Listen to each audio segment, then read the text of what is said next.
और सोच को छुपाओ मत। सोचने में आपको कुछ और आता है और टीचर कुछ और सोच से चल रहा है, तो अपनी सोच को सर से शेयर करो, सर मैं ऐसा सोच रहा हूँ, क्या मैं गलत नहीं किया? और जहाँ आपने सर के द्वारा इंटरेक्शन चालू कर दिया, फिर आपको देखना है डिस्कशन में क्या मजा आएगा। हम बच्चों से कहता था डिस्कस करो तो मजा आएगा, रिपोर्ट बन के नोट मत करो। यहाँ चलाओ, पहले चलाओ ब्रेन, फिर चलाओ pen, which is will contain solution certain if you maintain.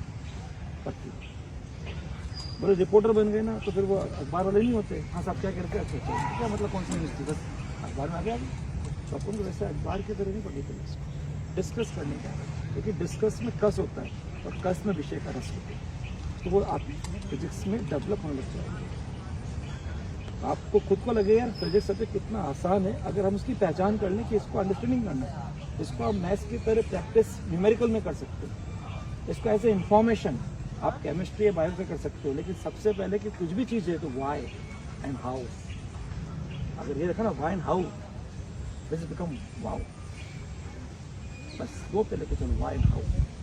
आप क्लास में डिस्कस करने का, कोई सर बोले मैं जो बोल रहा हूँ नहीं सर, आप समझाइए, क्योंकि सर को लेके जाना, आपको लेके नहीं जाना। ये सर पे अगर पूरा विश्वास होगा, ये मजबूत होगा, कम मजबूत होगा, फिर उसको अपने अच्छी तरह से एक्सरसाइज के हिसाब से दिमागी कसरत करनी होगी इसकी।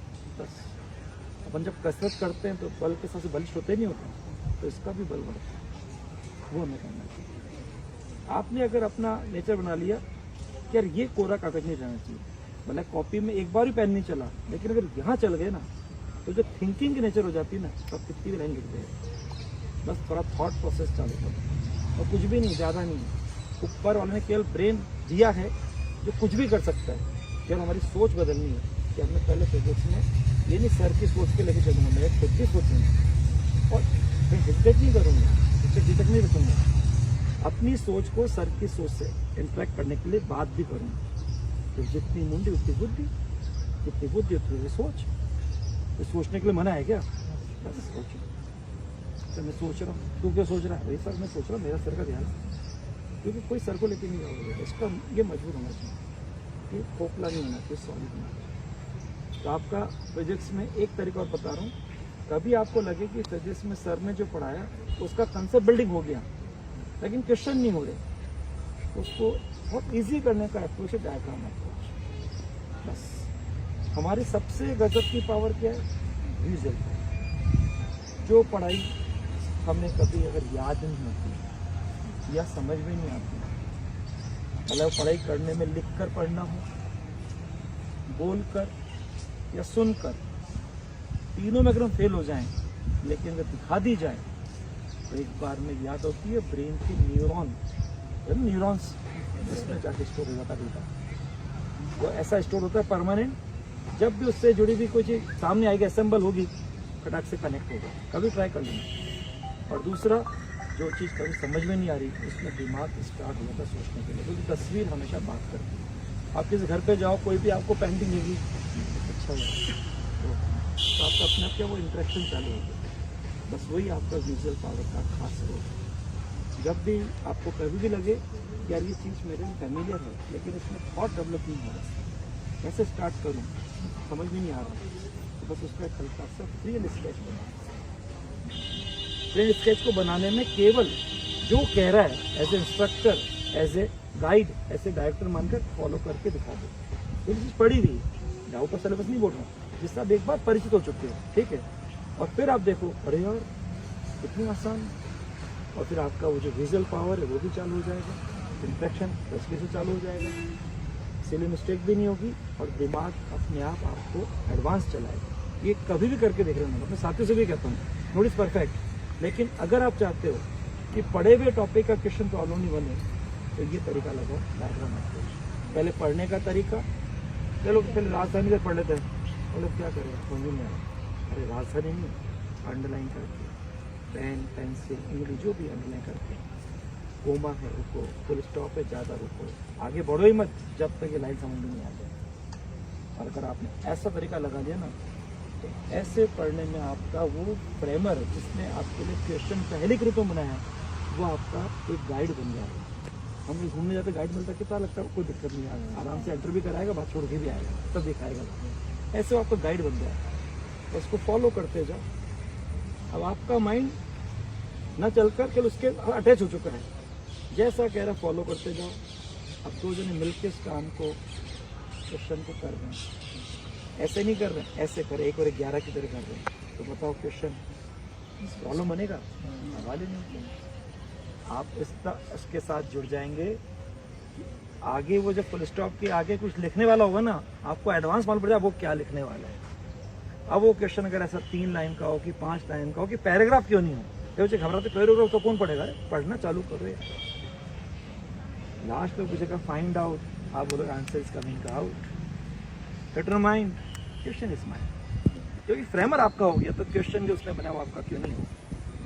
ये सब कहने से बातें नहीं कर रहा, ये सब फैक्ट है। ये पत्थर की लकीर है, ऐसी चीज़ है जो कि लोगों ने, बच्चों ने फॉलो किया है और आराम से उनसे डायग्राम अप्रोच से इस तरीके से पढ़े हुए टॉपिक का क्वेश्चन एक प्रॉब्लम नहीं बना। मैं कई बार कोई टीचर पास बोलता है बेटा एक प्रॉब्लम लिखो, मैंने तो झूठ बोल रहे हैं, मैंने ट्राई कर लिया क्या? तुमसे नहीं हुआ, प्रॉब्लम क्यों बोल रहे हो? क्वेश्चन लिखो। कोई टीचर बोले बेटा एक प्रॉब्लम लिखो, तो आप बोलो सर आपसे नहीं हुआ क्या, तो प्रॉब्लम क्यों बोल रहे हो? आप तो क्वेश्चन बोलो, हमसे नहीं होगा तो हम आपसे पूछे प्रॉब्लम बता। इसलिए कई जगह अगर आपको ध्यान हो कि सभी के बन से पढ़ाते थे, उनके वहाँ से वर्ड चला DPP, डेली प्रॉब्लम प्रैक्टिस। मैंने एक बार ऐसे उनसे बोला सर ये प्रॉब्लम क्यों लिखते हो आप? मैं तो नहीं लिखूंगा, मैं लूँगा सेल्फ इवोल्यूशन एक्सरसाइज C, और घर पे जाके D और चढ़ो सीढ़ी। ये तो सेल्फ इवोल्यूशन एक्सरसाइज, ताकि क्लास में बच्चे से टीचर कर रहा है, पूरा ही नहीं हो रहा है, इसलिए सेल्फ इवोल्यूशन उसका हो जाए। और घर पे जाके डेली इवोल्यूशन एक्सरसाइज का मतलब जो आपने कंसेप्ट बिल्डिंग किया है, बेस बनाया है, उस पर केस आपको अपने घर पे जाके, रूम पे जाके जो आपका पढ़ाई का करना वहाँ करना है। तो डेली इवोल्यूशन एक्सरसाइज पर और सीढ़ी चढ़ जाएंगे, चढ़ जाएंगे। मैंने उसका नाम अपने एलन पे दिया रेस सुना हुआ ना, उसका नाम था regular analysis through continuous exercise. सतत अभ्यास से आपका जो विश्लेषण हो रहा है, ये जो मैंने बात बोली इसको आप अपने किसी भी सब्जेक्ट में लगा देना। डायग्राम अप्रोच तो हर सब्जेक्ट पर काम करती है। जो आपका मैथ्स है किसी का, तो वहाँ पे आपका कॉनिक सेक्शन है, कोऑर्डिनेट ज्योमेट्री है, जहाँ पे भी कोई वेक्टर है, कोई 3D है, सब जगह लगे हुए। बायो में तो डायग्राम ही डायग्राम होते हैं, वहाँ बनाई। और जब प्रोजेक्ट्स में है तो वहाँ भी बना सकते हैं। कोई ट्रैक है बनाओगे, प्रोजेक्टाइल मोशन है, सर्कुलर मोशन है, या कोई मान लीजिए किसी डिवाइस के हिसाब से तो डायग्राम है तो बनाइए। केमिस्ट्री में फिर भी डायग्राम की जरूरत कम पड़ती है, लेकिन वहाँ भी जो 3D पढ़ते हो आप, पढ़ते ना वहाँ पे सॉलिड स्टेट पढ़ते हो, उसमें काम आसान है। लेकिन ये विजुअल पावर को जहाँ मौका हो जरूर बनाओ। तो आपकी ये विजुअल पावर जो वास्तव में सबसे बड़ी यूनिक पावर दी ह्यूमन बीइंग को। अच्छा बताओ ये बात विश्वास हो रहा है कि नहीं हो रहा है? ये विजुअल पावर गजब की होती है। चलो अभी विश्वास करने लोगे। मान लो आपका स्कूल का कोई प्राइमरी सेक्शन का आपका साथी ट्रांसफर हो गया, छूट गया, और आज से 15-20 साल बाद आप भी बड़े हो गए, वो भी बड़ा हो गया, और एक ट्रेन में आप सफ़र कर रहे थे, एक प्लेटफॉर्म के हिसाब से बीच में स्टेशन आया, ट्रेन रुकी, प्लेटफॉर्म से एक जना चढ़ा और आपके सामने आके बैठ गया। उसका चेहरा आपने देखा, क्या बोलोगे? कैसे बोलोगे? ऐसे बोलोगे क्या? नाम तो सुना या चेहरा ध्यान नहीं आ रहा? नहीं, चेहरा तो जानना लगता है, नाम याद। तो कौन सी पावर बढ़ी हुई? हमेशा ही बोलते ना अपन, चेहरा तो ध्यान आ रहा, नाम याद नहीं आ रहा, क्योंकि हमारी सबसे गजब की पावर होती है। 15 साल बाद भी हो सकता है आपके मुंह से एकदम नीचे, अरे मोनू तू, हमारा नाम कुछ मनीष होगा, लेकिन बोला क्या मोनू, क्योंकि वो नाम चेहरा दिखे, लेकिन पहले चेहरा रिकॉल हुआ, फिर नाम आया। हरी बात समझ गई?